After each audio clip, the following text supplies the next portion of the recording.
listening to Over the Oxo podcast with Tracy Cole for all things to do with the mind for equestrians. I'm going to start today by asking you a question. What are you up to right now? What are you doing? I know you're listening to this, but how many other things are you trying to do at the same time? Maybe you're on your emails, maybe you're driving, maybe you're mucking out, maybe you've got a few other things going on as well.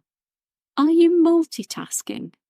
And if so, I want to talk today about multitasking and how bad it is for us and our brains.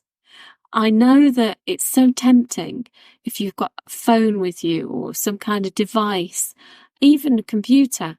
You're constantly getting these pings and notifications and triggers and lights and God knows what to tell you that you've got some kind of message or someone's responded to a post on social media. And you might also at the same time be trying to watch a television program or read a book, but you're drawn away from what you were doing to look at this notification.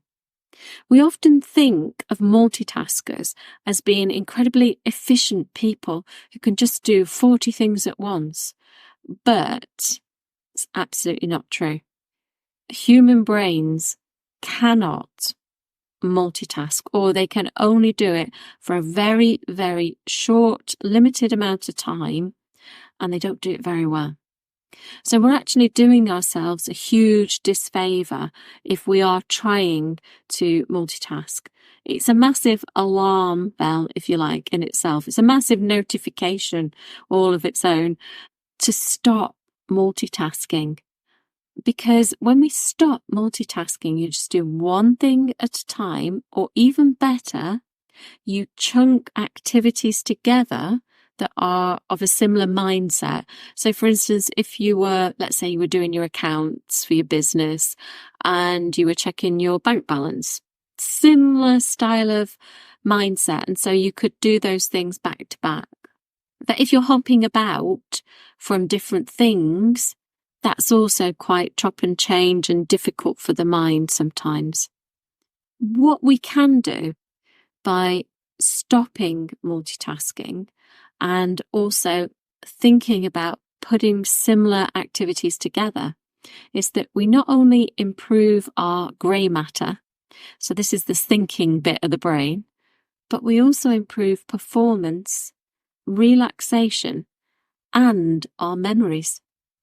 I want to mention 5 things that multitasking does to our brains. And these 5 things, well, there's none of them that are any good for us. The first thing is that the cognitive centres, so the thinking centres of our brain, do prefer us to do one task and get it done, and that's it. Because if you ignore that, and whilst you're doing your one task, you are distracted by other things and you start trying to do lots of things all at once, it's been found that this leads to a reduction in that grey matter, in the thinking centre. Obviously, this is going to lead to lots more mistakes, less ability to think straight. And that brings me on to number 2. It makes you slower. Now, you might feel when you are multitasking and you've got 1,000 tabs open on your computer, you're sending 3 emails at once, you might feel that you're getting lots of little jobs done. But actually, the research shows that each time you do something, you do everything a little bit more slowly than you would normally. Particularly if you compare the rate of doing a series of tasks of similar kind of topic or style, you chunk them together compared to when you think you're doing them all at once and you think you're multitasking. So for each set of tasks, if you can be in that similar mindset rather than switching, you'll avoid the confusion of your brain, which is a little bit inefficient. Number 3, did you know your memory suffers if you are a habitual multitasker? So you might find that your short-term and long-term memory is at risk. When you think about working on a complicated problem or a challenge, let's say, if you are constantly interrupted, maybe somebody's walking in and wants your attention, it's really difficult to get back into your stride once you settle back down to that challenge again. The same idea, the same thing happens with our memories. Each interruption, so each diversion from the task at hand to doing something else, causes a break in communication through the neurons to the short-term memory. And I definitely have experienced this, and you may have too, where you've had the perfect sentence that you want to write in the email, or the perfect topic for something you want to put on social media. And because you've gone off, you think, I'll remember that. And you go off and do something else, and you come back to it, and you cannot remember it for the life of you.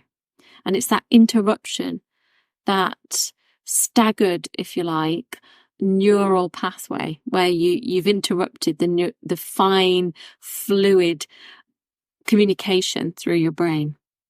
Number 4, multitasking causes stress.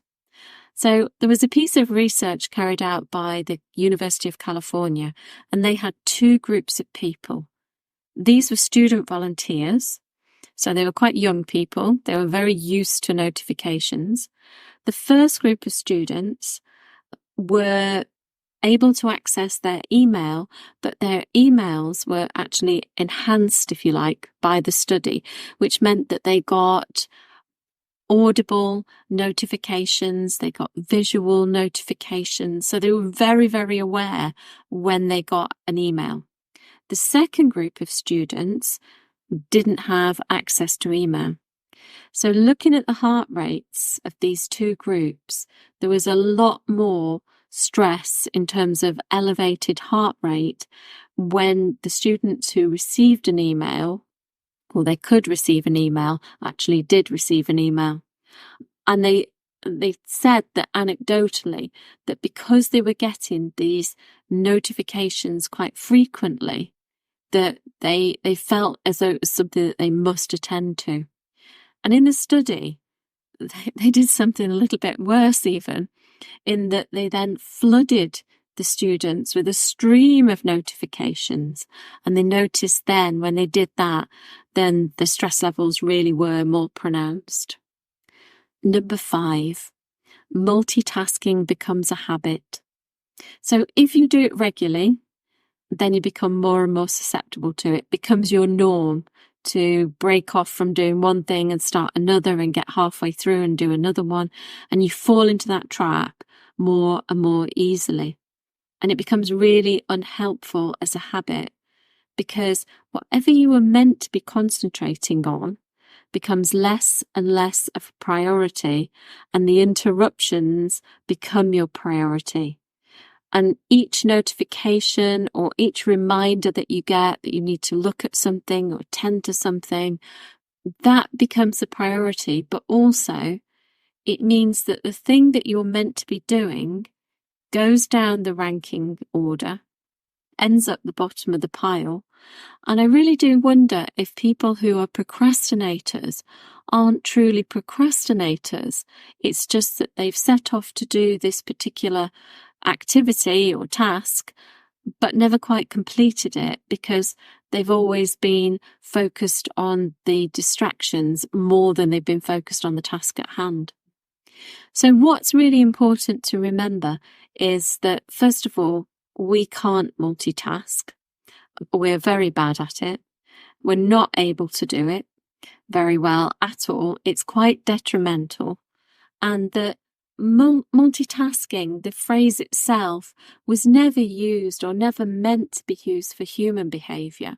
It was meant to be for computer systems. So humans, when they switch activities, which is what we're actually doing, we're not multitasking, we tend to be switching from one thing to another perfectly. I think that we are under this illusion that we are actually doing loads and loads of things and that we're not at all. I think this is why as well lots of people enjoy their riding, because when you're in the saddle, you're monotasking. hopefully, in an ideal world. And when you're doing that, and it's keeping your attention, because you need your attention to be on your horse and on yourself and on your environment, then it's perfectly relaxing.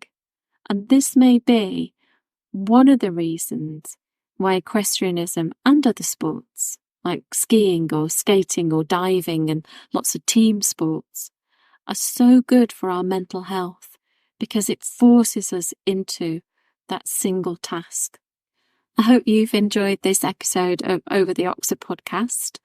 Take care, and I'll see you again very soon.